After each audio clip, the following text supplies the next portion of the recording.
No dia de Pentecostes, houve sinais visíveis e audíveis.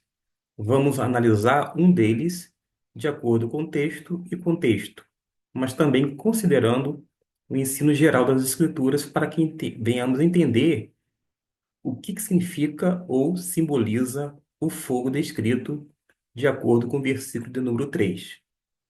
Diz assim: E foram vistas por eles línguas repartidas, como que de fogo, as quais pousaram sobre cada um deles.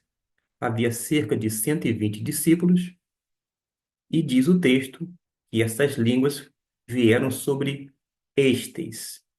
Uma outra versão, que é a palavra viva, vai nos dizer da seguinte maneira: E eles viram o que se parecia com línguas de fogo, que se espalharam e pousaram sobre as cabeças de todos os que estavam ali. Voltamos ao texto anterior, porque a gente precisa entender qual é o simbolismo deste fogo. Existem algumas conjecturas, por exemplo, de que esse fogo seria um elemento, digamos, purificador. Estaria ali para purificar os corações daqueles discípulos, justamente porque eles receberiam o Espírito Santo como dom, ou seja, como um presente vindo dos altos céus. Há outras pessoas que chegam a dizer que esse fogo seria algo como propagador, algo que seria contagiante. Este fogo faria cada coração arder cada vez mais e mais pela pessoa bendita de Cristo Jesus. Observe que nós colocamos duas opiniões. A primeira é a mais difundida, no sentido de ser um fogo purificador ou santificador, e a segunda como se fosse algo contagiante ou propagador, algo que faz arder cada vez mais e mais, sempre nos corações das pessoas. Todavia, para nós compreendermos o texto, é preciso identificar o público. Note que as pessoas mencionadas neste evento são judeus, judeus que habitavam em Jerusalém e judeus que tinham nascido em outras regiões do mundo, mas que eram judeus de nascença, porque eram filhos de judeus, conheciam a língua hebraica, quando não o aramaico, mas também tinha aquela influência helênica, porque falava o grego, afinal de contas, era a língua universal. Todos eles, de uma certa forma, eram bilíngues. Isto era uma característica muito comum durante esses momentos e períodos de impérios. Ora, um conquistava, depois ruía aquele império, vinha outro, e as pessoas tinham que aprender não apenas a sua língua nativa, mas também a língua do povo conquistador. De qualquer forma, vamos nos deter nessa expressão fogo. Quando foi visto língua semelhante ao fogo, não era fogo físico necessariamente, mas foi uma visão, foi algo que eles viram de fato, mas que não se consistiu no fogo, porque diz aqui, como que de fogo, seja semelhante ao fogo, parecido ao fogo, mas que foi pousando sobre cada um deles. Seria então algo purificador? Algo propagador? Estas duas possibilidades acho que vão por ralo. Por causa de quê?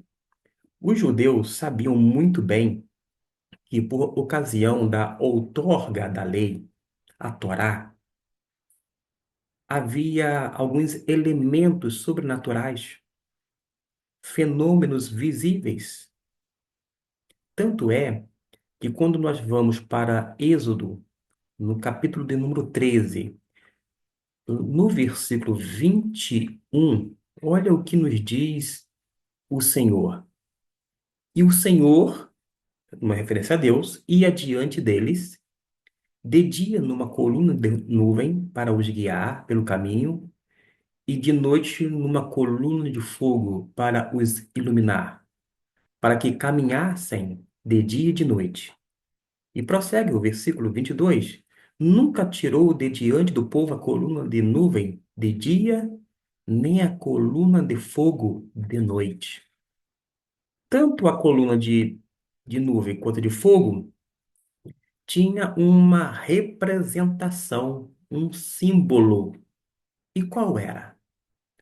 O fogo, que está em destaque aqui, coluna de fogo, representava ou simbolizava a presença de Deus. Deus orientava, Deus guiava, Deus iluminava para que eles pudessem caminhar no dia a dia.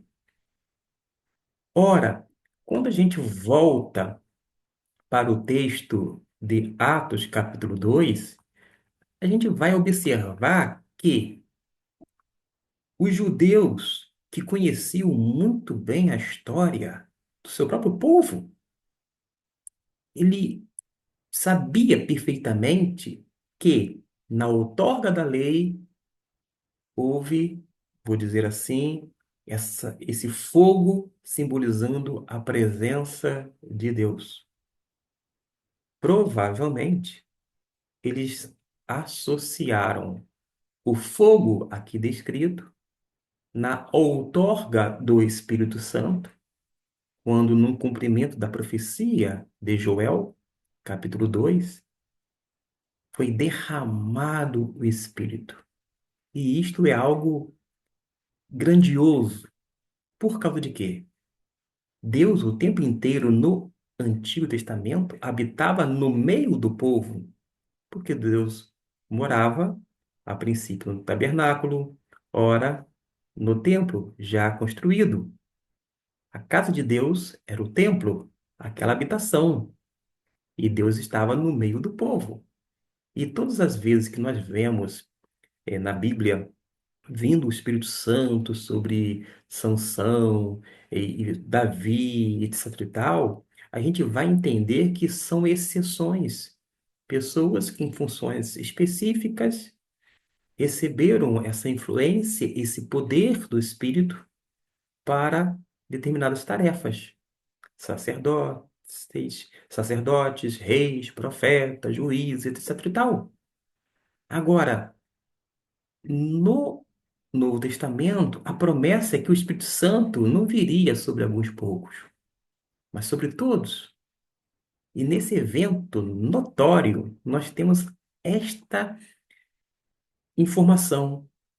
As línguas foram vistas pelas pessoas, línguas repartidas como que de fogo.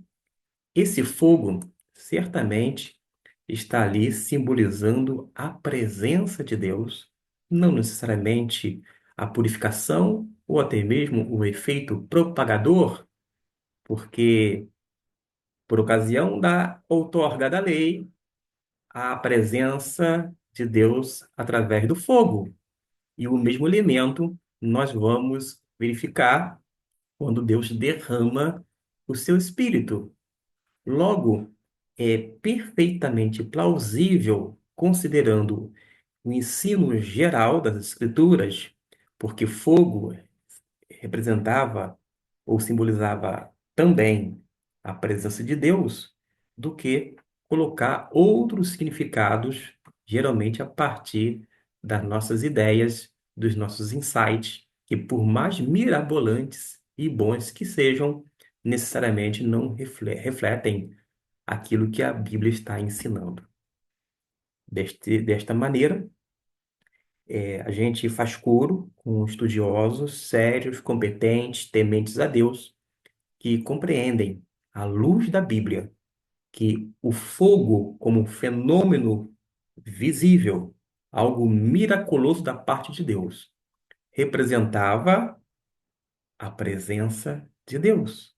Era símbolo da presença do Eterno por ocasião da outorga. do Espírito Santo de Deus, assim como Deus ficou manifestando de uma forma idêntica por meio do elemento fogo, para indicar dessa companhia que ele teve em relação ao seu povo. E assim que eu entendo, assim que eu interpreto, e desta maneira eu compartilho para que você possa pensar sobre essa possibilidade. Por causa de quê?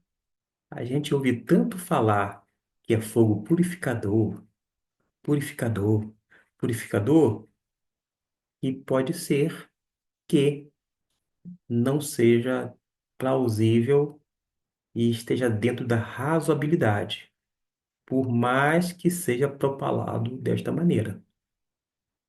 Por isso, eis aí uma aplicação que está dentro da razoabilidade, perfeitamente possível e que eu digo de todo o coração, mais próxima, quando não exata, dentro da perspectiva que era justamente de mostrar para aqueles presentes sobre a presença de Deus através deste fenômeno visível. Deus abençoe e até o nosso próximo vídeo.